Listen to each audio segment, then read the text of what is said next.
Well, hi everybody. Welcome to the webinar today, wherever you are in the world. It's in Queensland at the moment. It's 12 o'clock midday, and for some reason we don't seem to sync with the southern states, which is a bit of a bugbear of mine, which I won't get into. But anyway, wherever you are, welcome. And I'm obviously wanting to give you a preview of a book that's coming out in a couple of weeks, one of my books, which of course is called The End of the Job Description. Some of you would be familiar with a previous book that I've written, which is The End of the Performance Review.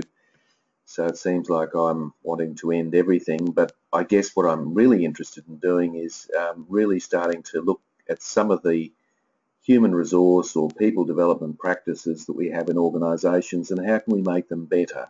How can we make them more effective? And I guess that's why you're here too today. So warm welcome, and if you've got questions, what I suggest you do, if this is your first time on a webinar, if you go to the right hand side, you'll notice there's an opportunity there to type in your question. So at any time during the presentation, type in your question, and then at the end I'll pause for about 10 minutes or so, and I'll answer those questions. We've got quite a few people basically online today, so I may not get through them all, but if I don't, I'll certainly follow up and get back to you regarding your question. But that'll be the most orderly way, I think, to manage the process.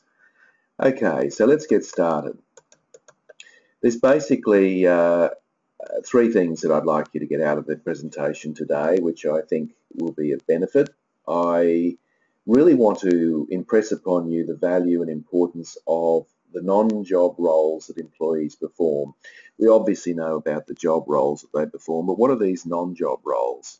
And I've identified four in the book that I want to share with you and talk about their importance. These non-job roles, by virtue of their label, are not really part of the job description, although some people will tack them on towards the end of the job description, but the implication is that they're not quite as important as some of the other technical aspects of what people do, but yet they are pretty important in relation to how people perform in the workplace. So that's one of the objectives. I guess if you did decide to go down the road of converting your job descriptions to role descriptions, then there's a bit of a process involved. It's not as difficult as you may think, and I know it's a pain in the neck to put a job description together in the first place, and by the time the ink dries on it, it's redundant, and you've sort of got to keep upgrading them. But if I can work on the assumption that your job descriptions are reasonably well written, in other words, they really capture the key performance areas, key performance indicators and the targets, they do that really well, then converting them to a job description is not difficult, as you will find out as we go through this presentation. And I guess the third thing I'd like to do is to talk a little bit around the key performance indicators on these non-job roles. Now, these non-job roles are not as quantifiable as some of the technical aspects of what people do. And I think because they're not as quantifiable, what happens is that we kind of bypass them or think that we're being too subjective in terms of how we might evaluate some of our employees in these areas. So what we do is we decide not to do anything about it, which sends a huge statement to employees that non-job roles really don't count. As long as you're doing your job, that's the technical aspect of what you do. As long as you're doing that to the letter of the job description, everything should be fine.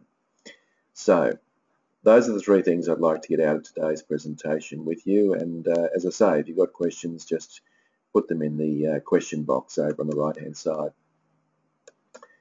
Now, I come across this legal disclaimer at the bottom of job descriptions all the time.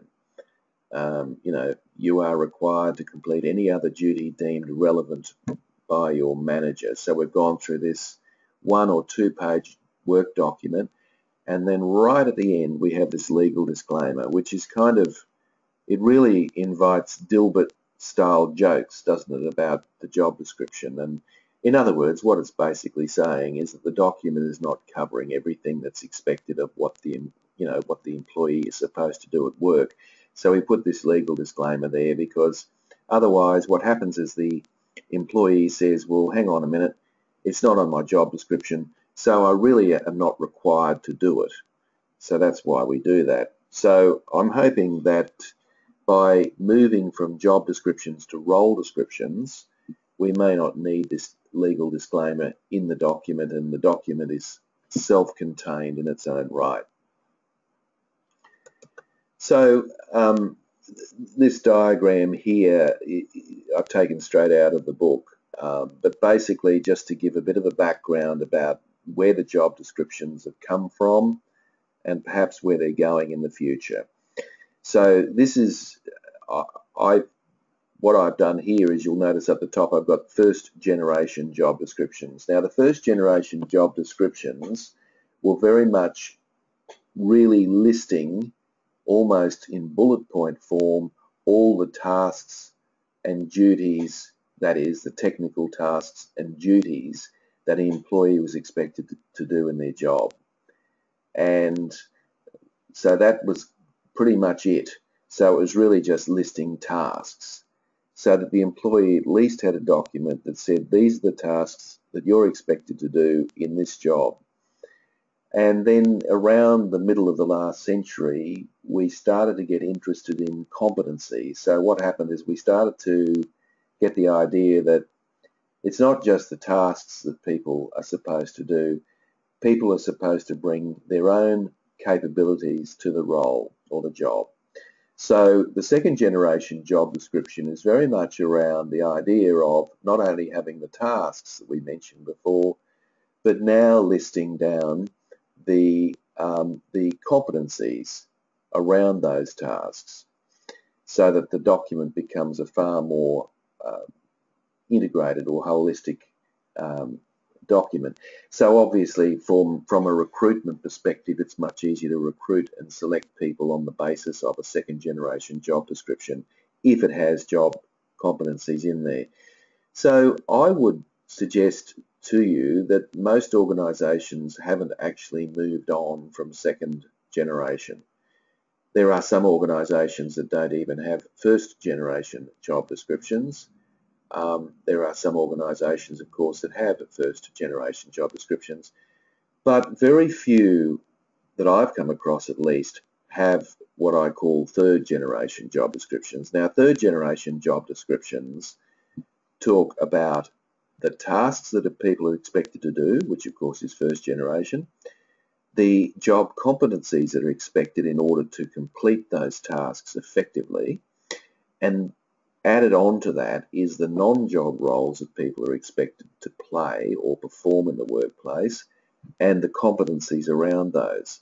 So that becomes the third generation. So I'm pushing very much for a third generation work document, which I've called a role description rather than a job description. And it's not just a play on semantics, as you'll see when we go through the presentation today for this evening. Now, Frederick Taylor, and many of you would be familiar with Frederick Taylor, but Frederick Taylor was a management consultant. He was originally an engineer, and he was around at the beginning of the last century, and I happen to believe that he's the most influential management consultant or thinker that the world has ever known. And I put him ahead of Drucker and Deming and a whole bunch of other consultants that came after him, or thinkers. And the reason that Taylor was so incredibly influential in the work that we do is that many of his ideas are still being used today. Some of those ideas are used consciously, many of them are used unconsciously, but essentially, in a nutshell, scientific management is really a process where, in those days, of course, we were talking about an assembly line, a production assembly line, a Ford Motor Company, for example. And what Taylor said was that if we divide the assembly line up into small bite-sized pieces and then go in and look for the one best way that we can conduct that particular aspect of the car building, so for example putting the wheel on, we can work out the one best way, document that, and then for the managers to control that production by ensuring that the employees follow that particular process, we will get greater productivity. And he was extremely successful in terms of actually increasing productivity in those early days. So what has happened is that we have specialized or segmented the workplace into small bite-sized pieces. So very much the Taylorist concept of breaking things up into small specialist bite-sized pieces is still with us today. And we are still using his ideas.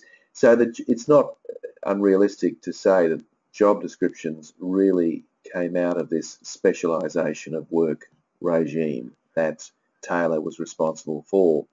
So it's just good to know where that all came from.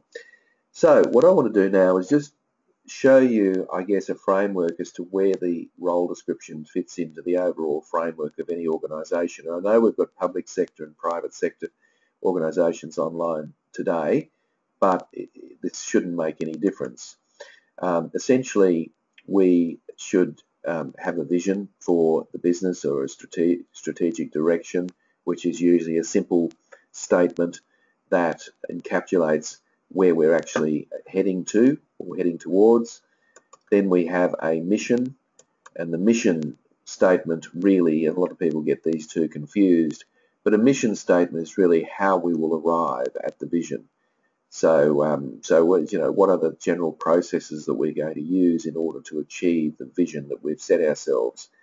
Again, though, it's a brief statement, and I've seen some vision and mission statements go 1, 2, 3, 4 pages. And of course, that it just loses its impact. So it's obviously short, sharp, and to the point, or should be. Then, ideally, what we should have is a set of core values. And again, I would like to think that 4 to 6, no more than 6, would be relevant. Now, what the core values do is they indicate the types of behaviour that will initiate the way we do things, which of course is the mission, which will help us achieve the vision. So then we have the job descriptions, and I guess why I'm going through this framework with you, my framework, is that I'm basically wanting to say this to you, that often there's a discord between the work document and the strategic direction of the business. And that's a real issue, because if those things aren't all locked in place, we've got a real problem, because it means that people are going off doing things by the letter of their work document, which doesn't actually align with the vision, mission, and values of an organisation. So you could substitute the word job descriptions there for role descriptions. It doesn't really matter. The point is the work document goes in that space there.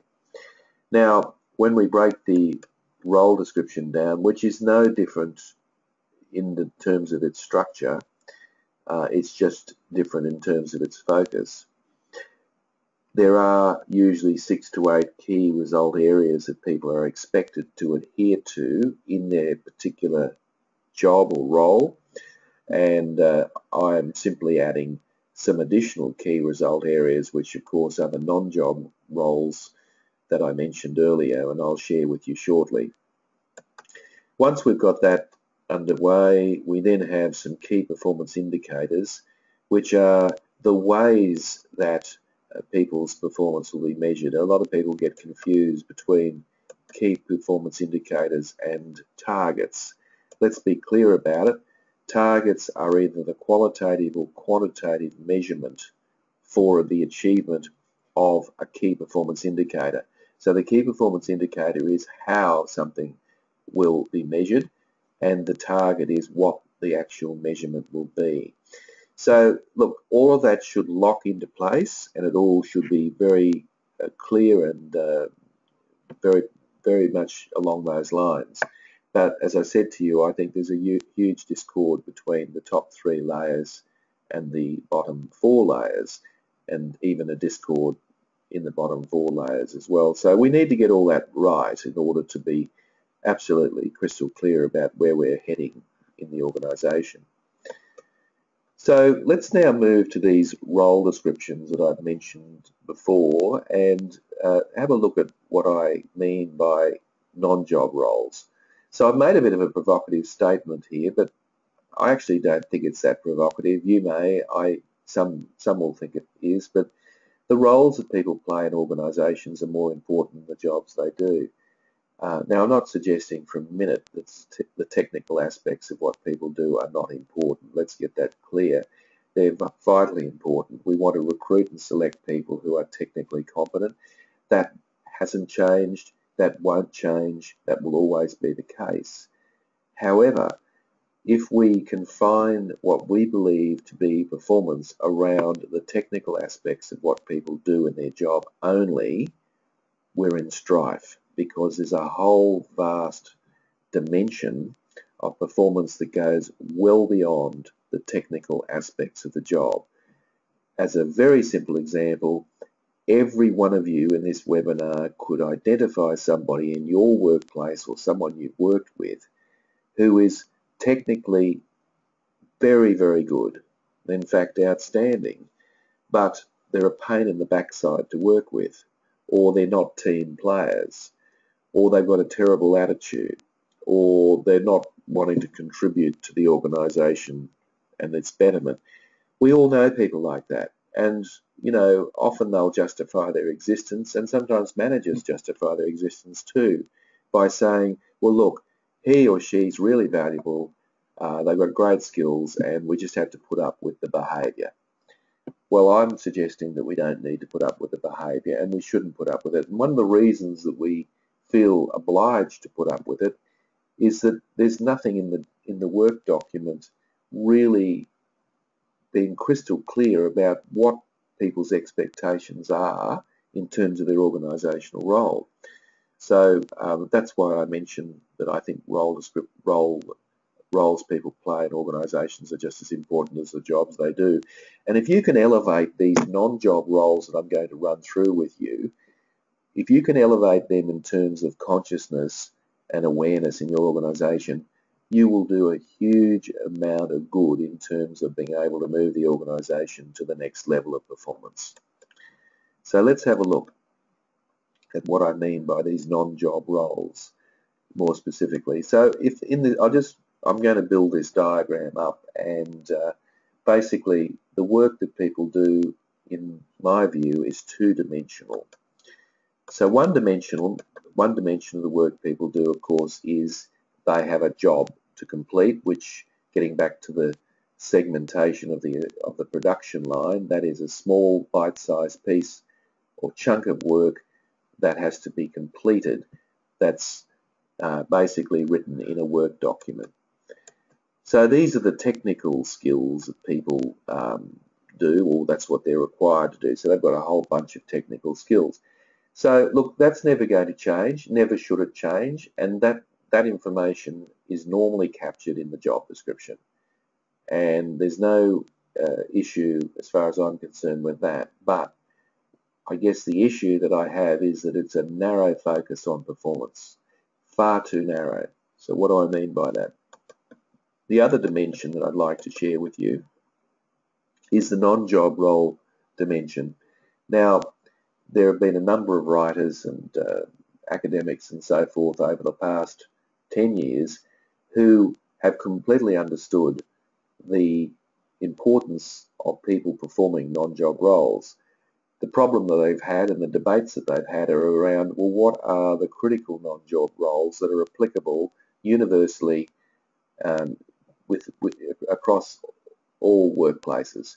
And there's been a huge debate about that, and what I'm trying to do in my book is actually bring that debate to a head by suggesting to you and other readers that there are four non-job roles that are critically important to any one of the 21 industries I work in, or any one of the industries you belong to or consult to. So what are they?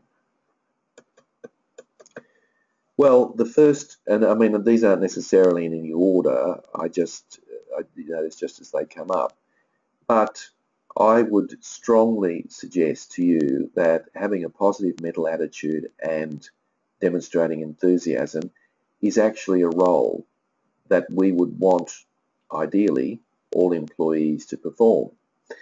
Now, when I say that, I don't mean, please don't get me wrong, I'm not suggesting for a minute that that means that we want people bouncing off the walls in that kind of frame of reference. I'm really talking about people who are solution focused, who are basically, very much collegial, want to getting on with people. You know the sort of person I mean. You also probably know the sort of person that doesn't fit that category, someone that's a pain in the backside all the time in the workplace. So I'm suggesting that that's important. I mean, if you don't think it's important, consider this. Consider an organisation, a round figure of 100. Can you imagine if everyone had a negative mental attitude and a lack of enthusiasm? It wouldn't matter how much technical capacity they have, the organisation would not do particularly well. So, and of course, a person performing this role has a huge impact on other people. Now, you might be thinking to yourself, well, yes, I understand that, that's great, but how do you measure that? Well, I'll show you how we do that very shortly, and I have a tool that will allow you to do that. But just let's just park that for the moment and say that that's an important non-job role that does affect overall performance in a workplace. What's another one? Well, as organisations become flatter and as people are expected to work with more and more people, many of which they haven't met before, in project type capacity, and we know that people are now working more and more in teams, both within and outside the organisation. We just simply expect people, or should expect people, to be playing or performing a team role. In other words, I don't think it's an unreasonable expectation that people come to work willing and able to work in a team capacity. And again, we all know people who don't seem to have this capability. But I think it's quite reasonable to expect that to be an important non-job role. And for any ambitious employee that's in this webinar who's looking at their own future, I would say to you, work really hard on developing an ability to work with lots and lots of people in lots and lots of contexts, because that is and will continue to be for the foreseeable future a prize commodity. So the team role is critical, and we expect it. But I know, again, you might say, well, how do we measure? How do we actually know whether somebody's performing a team role or not? Well, we actually do know. You and I both know, and probably 99% of the time we'll probably be on the same page if we were both watching a worker or an employee going about their work in a team environment. But again, it's difficult to quantify, but I'll show you how we can do that shortly. Non-job role number 3. We expect, I think, reasonably, that people will actually continually, I know it's a cliche, continuous learning, but it's a reality as well, isn't it? We're actually expecting people to come to work continually growing and developing because the world around them is changing so fast. You and I have to do it. I dare say you're in this webinar today because you want to continuously learn. I'm writing books because I want to continuously learn. It's not an unreasonable request that we have for people that they perform this non-job role. In other words, to continually upgrade and expand and build upon their own personal and technical skill base. But again, all of us know people in the workplace who will often say things like, oh no, I won't go to that training, I'm too old for that, which is a bit of a cop-out. Or people say, no, I don't want to be multi-skilled, I don't want to be involved in that activity, I'm quite happy doing this over here, I really don't want to change, which is a real issue because obviously that's going to affect the workplace. You can imagine if you had a workplace, again, filled with people who stopped growing, that would be an issue. So the fourth and final non-job role, and when I say final, I don't doubt for a minute there are many, many other non-job roles that are critically important. I'm simply getting a discussion going on 4 that I believe are critically important in any workplace, anywhere, in any industry. So the fourth one is innovation and continuous improvement. And really what I mean by that is that we should have an expectation that employees come to work willing and able to make suggestions for ways and means of improving the effectiveness and the efficiency of their workplace. Why shouldn't we expect that of people? I think it's a very reasonable expectation, and I think it's a role, and a critically important non-job role, that people should perform at work. And again, we know people who are not interested in that. They would probably suggest that that's the manager's job, and it's not my job to try and help make this a better workplace. I would argue it is, and I'm sure a lot of you would argue that too. Again, difficult to measure, or it might seem on the surface difficult to measure, but again, I'll show you how we might do that. So what I've done here on this slide is I've built up a model of the work that people do and demarcated it across two dimensions of job role and non-job role. So I guess what I'm arguing is that every employee has 5 roles to perform in the workplace. They have a job role to perform, they have a positive mental attitude and enthusiasm role to perform, they have a team role to perform, they have a skills development role to perform, and they have an innovation and continuous improvement role to perform. So you can see that I'm broadening the scope and dimension, and that's why I'm talking about, in my book, shifting from a job focus to a performance focus, which is a far broader concept. Okay, moving right along, just to highlight where, a lot of you might think, well, why these 4, and how does he know there aren't others, and so forth. Well, this here, it's a busy slide, but the important thing is what's in the second column.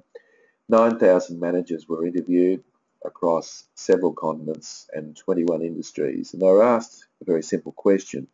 The question they were asked was simply, if there was one attribute that you would like to see an employee, what would it be? And people wrote down their attributes, handed them in, and then what you've got here is a frequency table which demonstrates the 10 top attributes that managers are looking for in their employees. And if you look up the top, and you notice in the second column, number 1 is enthusiasm and a positive attitude. So people clearly see that as a critically important role, if you like, that people are expected, or at least managers want employees to play in the workplace. So, and if you cast your eyes down, you'll see working in a team at number 7. You can see good communication skills. So whilst they might not completely align with the 4 non-job roles that I have shared with you in the previous slide, I guess what I'm doing is validating the value and importance of these non-job roles via a piece of research with 9,000 managers. So clearly it's important that these non-job roles are certainly sought after and need to be performed. Okay, moving right along. So just to be clear about this, a job description, and these are my words, usually defines a set of specific tasks and responsibilities that are performed for a particular job. All right, so I don't think there's anything terribly mysterious about that. So what's a role description? A role description defines the job role, which is the technical tasks I just mentioned, and the non-job roles that employees are expected to perform at work. So in other words, we're expanding it to the 4 non-job roles that I mentioned. So you can probably now gather that it's not a difficult exercise to be able to convert your job descriptions to role descriptions, provided, of course, your job descriptions are reasonably up-to-date and well written. That's probably a big but if you have those things in place, the role description is really to add on 4 additional roles, if you like. So just to be clear, let's have a look at these 4 roles and some of the competencies around them so that you understand what I mean by these. So I have identified being solution focused, being autonomous, not running to manager every time you want to cover your backside, and having a sense or a feeling of positive energy in the workplace. Those are the three competencies that I think make up the positive mental attitude and enthusiasm role. And again, I'll drill down further and we'll look at some of the key performance indicators and targets. But I think at the end of the day, that probably pretty much covers it. We could probably add something else to that. But to me, if people are solution focused, they're fairly autonomous in the way they work, and they've got a pretty positive energy about them when they work with and through other people, then I'm pretty happy with that. Okay, moving right along, the team role. It might seem strange that I've included the word leadership here, but at the end of the day, if somebody's playing a good role in a team, I don't think it's just about being a passive passenger. I think also when they've got something to contribute and something to offer, that they do so and to feel comfortable doing so. And that's what I mean by leadership. So they have the ability to influence and shape the opinions and views of their team members as much as they are willing to be shaped by the opinions and views of their team members as well. So I think that's a fair and reasonable expectation. And then there's accountability, and there's a dual accountability in a team role, isn't there? There's accountability around the overall output of the team. So we want people not to say, oh, well, I've done my job, but, you know, it wasn't my fault. We didn't achieve what we wanted to achieve in the team. That's certainly, there's one form of accountability there. On the other hand, you know, we want people to say, yes, I did my role. I was doing what I needed to do, but I also am consciously aware of how we're performing as a team. So obviously you want that kind of accountability as well in your teams. So there's a couple of issues there. In terms of skill development role, I think you can simply divide this up into personal and technical. So you've got self-development, which is more around developing yourself as a person, and if the argument is if you become a better person, you will ultimately be a better employee. So, for example, if you learn to manage your time more effectively, you may well be able to apply those skills in the workplace. Or you've improved your emotional intelligence, you may well be a better salesperson and so forth. But there's also the technical part of what people do, and that is the, you know, that's specific to the job tasks that they actually conduct. That are on the left-hand side of the diagram I spoke about earlier. So those things, you can demarcate them across self-development and technical development. In terms of innovation and continuous improvement, I think really I believe there are two competencies there that are critical. We want people to be able to solve problems and think critically, and I think if they can solve problems and think critically, they're going to be able to contribute to the mindset of a continuous improvement mindset. They're going to be agile. They're going to be certainly, you know, they're not going to stick to the status quo. They're going to be critically reflective of the way things are done. There's a huge absence of this skill, by the way, as I'm sure you'd agree with me, in the workplace. So building the skill level up is really important. And then you might say, well, why are you talking about customer responsiveness when it's really about the organisation? Well, I would argue that in order to you know, really perform this role, you have to have the customer in mind, or the end user, or the client, or the ratepayer, or whoever it might be. You've got to have them in mind, because if you have them in view, if they're in your line of sight, then it's likely that your innovation and continuous improvement initiatives are going to be far more effective, because they really are going to impact positively on the end user. So there is, in a nutshell, some competencies around those 4 non-job roles that I mentioned earlier. This is just a slide showing that in terms of innovation and continuous improvement, everything in the organisation is open to that. Improving quality, reducing time, reducing costs, increasing output, safety issues, meeting deadlines, interpersonal cooperation even, streamlining systems and processes. All of those things are open for innovation or continuous improvement. And we want people to be talking about those things more than they do. And I believe one of the ways of doing that is to actually elevate the importance of that role into the work document that people have. Okay, now, how do we measure these things? If you have a look at, this is just an example of a one that I've done, a real life one. Obviously there isn't a person's name on it, but let me walk you through this.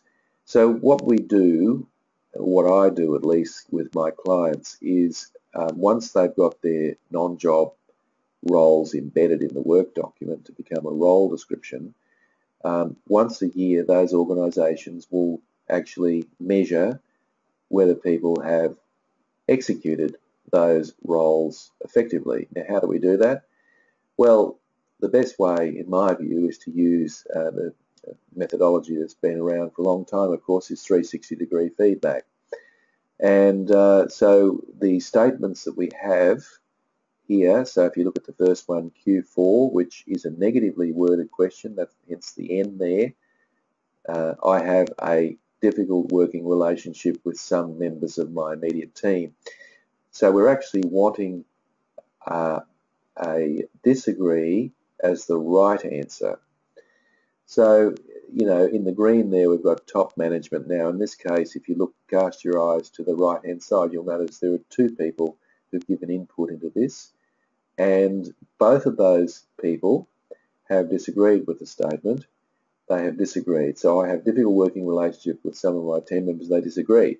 So that's positive. In other words, what does the middle management think? Middle management in this case would say, well, I can neither agree nor disagree with that statement. Maybe I don't know. Maybe sometimes they do, sometimes they don't. They resolve their issues. But you can notice the percentages of 20, 40, 20. So it's not quite as convincing there. And then workplace, these are actually the team members themselves. Agree, 0, neither, 12, disagree, 88. So the disagree is overwhelmingly in the positive, which is positive in this case here. So what that would probably suggest to me is that that particular employee does work hard in their team role in the terms of building good relationships up in their immediate team. Perhaps they could do a little bit more with their colleagues across the organisation, and that might be the feedback that we talk about when this is actually shared with the person. Q8, I feel quite satisfied with my job at the moment. Top management, yep, agree, polarised, disagree. So I guess I don't want to go into that in great detail, but other than to say to you that yes, we can measure that in inverted commas. It is people's perceptions, but at the end of the day, the perceptions are really important, as the cliche goes. Perception is reality. And in the workplace, if we can collect that data, we do have information that we can talk to employees about. And we can set some goals that next time around will improve on the results. So that's how we measure non-job roles. So I guess I just want to finish up talking about how you might go about this, what seems like this mammoth exercise in formulating role descriptions. So let's have a look at what you can do, some different ways of going about this. So you've got the what I might call the dynamic duo method, and this is where the manager and the supervisors choose you know, a couple of individuals who represent the same role. So you might have, for example, 2 accounts payable or receivable clerks, and there's probably 6 in the team. So I'm going to take 2 aside, and I'm going to actually go through and tailor the information that I shared with you earlier. So in other words, I'd sit down and I would tailor that. So I'm looking at those competencies, how they apply to the work that those particular accountants actually perform. So you can see that the non-job roles really need to be tailored to the work. They're not just generic statements. They really need to be tailored. So one way is that way, and obviously, you know, getting a couple of people, it would be a sample approach.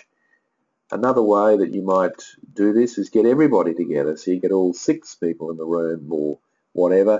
You don't want, I might say, from my experience, any more than 4, because if you get more than 4, you'll find that the exercise will take a lot longer and the quality may not necessarily be any better. But basically, the team approach is sitting down with the team and working through each of those non-job roles and their competencies and how they relate to the work that people do.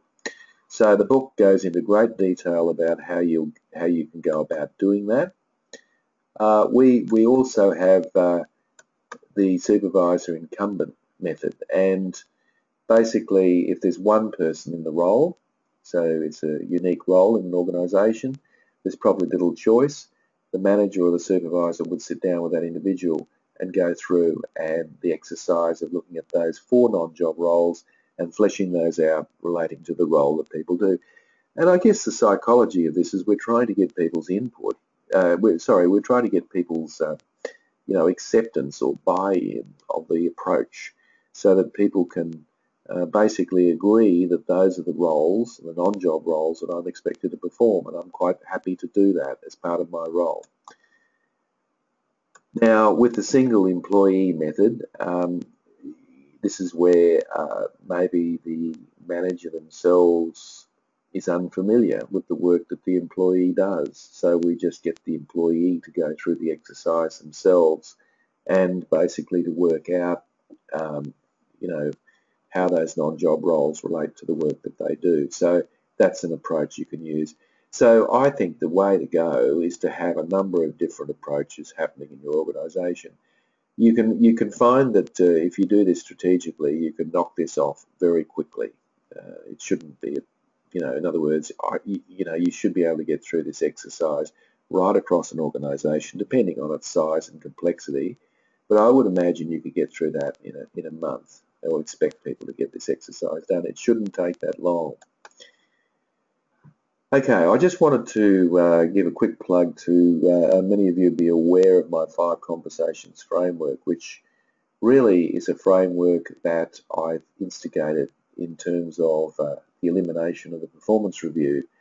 A lot of organisations have taken this on as a substitute for the performance review. Some organisations can't let go of their performance review, and they've used this as an enabler to allow for a better result in the performance review. But I think my key point here is this is a framework to facilitate more conversations in workplace around development. So one of the byproducts of moving from a job description to a role description is it really does mean that employees have to sit down with their manager and discuss how they're performing in these non-job roles. So this is a process that can be used to do that. So it's sort of one conversation a month.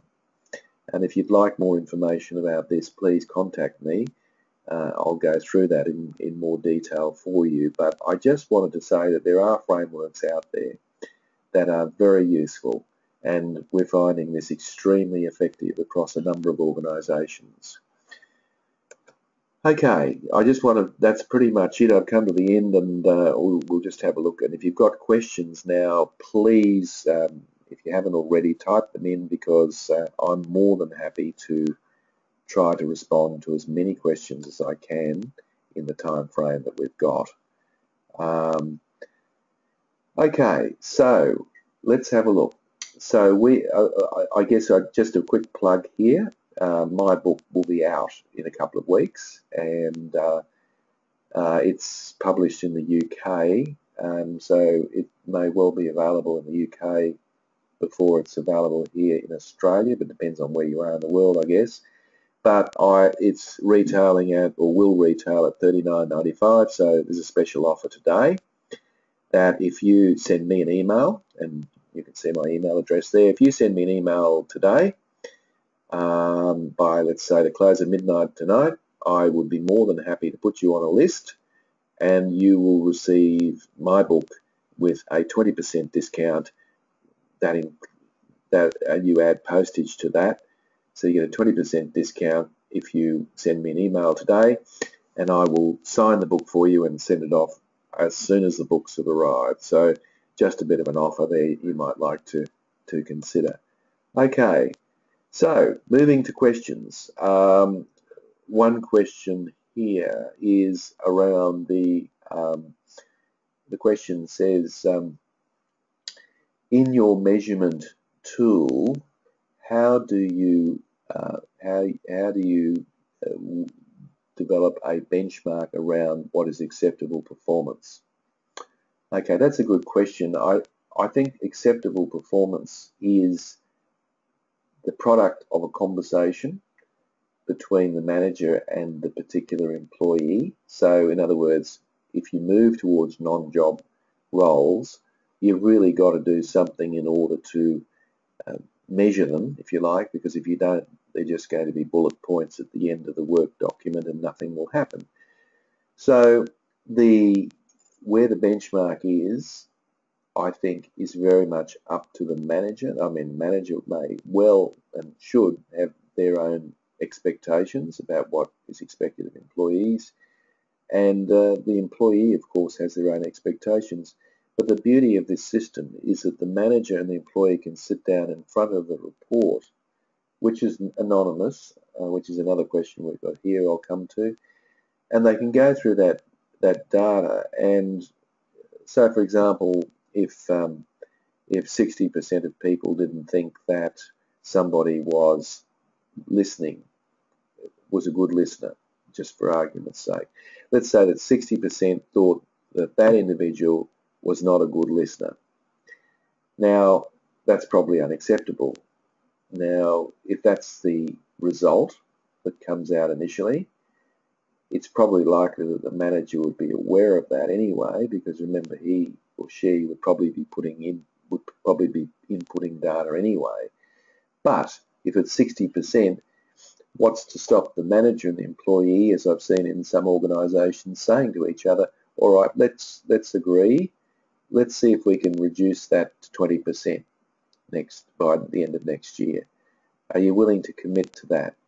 The manager says to the employee, and the employee, we want a nod or a grunt or something, a yes, to indicate that yes, they are committed.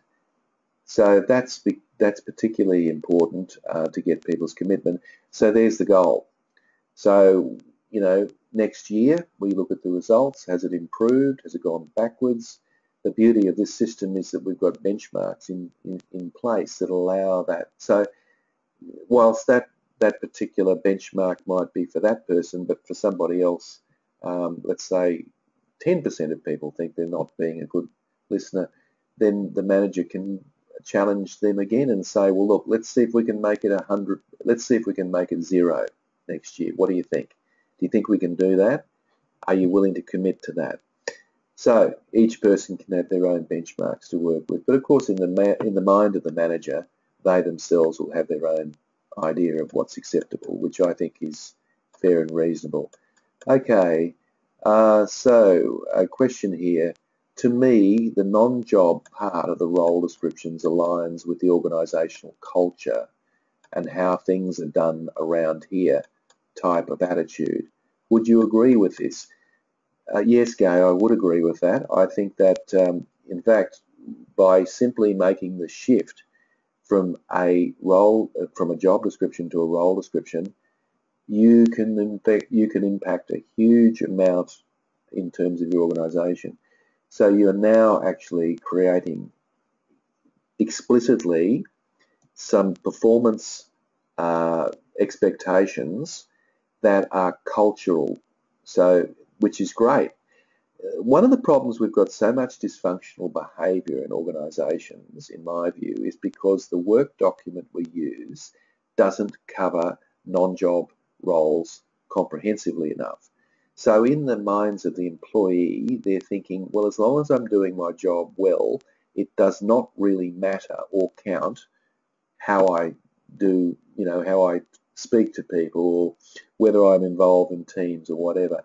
And I've actually had employees say that to me, it doesn't really matter. It's not on my job description. So therefore, it's not important. Now, some of you, I know, have moved towards trying to embed some of those non-job roles into the work document. But what happens is they're usually at the end, and what happens is they're usually not as comprehensive as the technical role aspects of the job. So the message to the employee is, yes, these are nice to do, but at the end of the day, you're here to do your technical job, and we would appreciate if you could do these other things as well. So what I'm trying to do here is to elevate their importance to an equal status around the job role. That's what I'm trying to do. And, you know, that's a good question that you ask, because what it's doing is actually creating a culture, because the culture's already there, and it's actually developing a new culture, if you like, that can be very, very valuable. So that's the question that's really important. There's a question here around transparency with the 360 instrument that I use, and the question is, why do we use anonymous people in the survey? Look, I think that's a good question. I think, Jenny, what we're trying to do there is we want people to be honest and about, you know, their response and their observations. We don't want there to be a witch hunt at the end of it where the person gets fixated on whoever it is and confronts them in the hallway and said, well, why did you give me bad? That's not the point of the exercise. The point of the exercise is to get some aggregate feel for how the person's performing in their non-job role. So that's why I don't think it's a good idea to have those people. I think it's fine to have the employee's response transparent, because I think it's important for the manager or their manager to talk to them about that, because there might be things that need to be talked about. So that's important.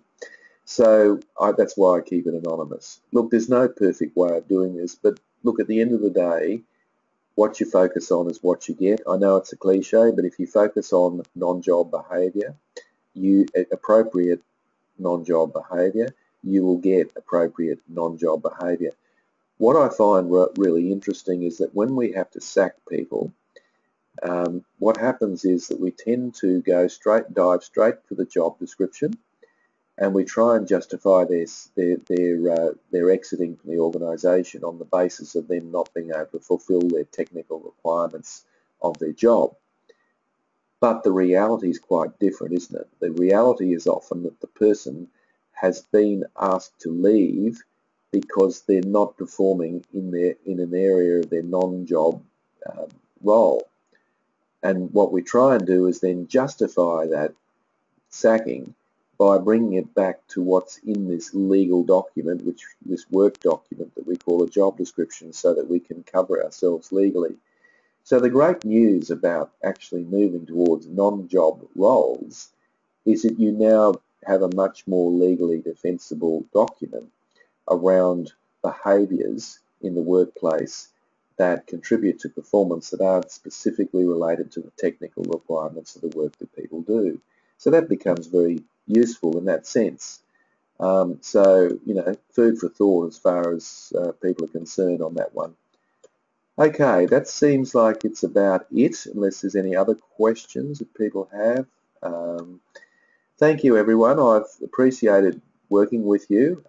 It's a kind of a weird thing, isn't it? Here am I sitting in my office talking to you, and I may well have met some of you, but I hope you've got something useful out of today. And please, if you want to take opportunity of that discount, send me an email.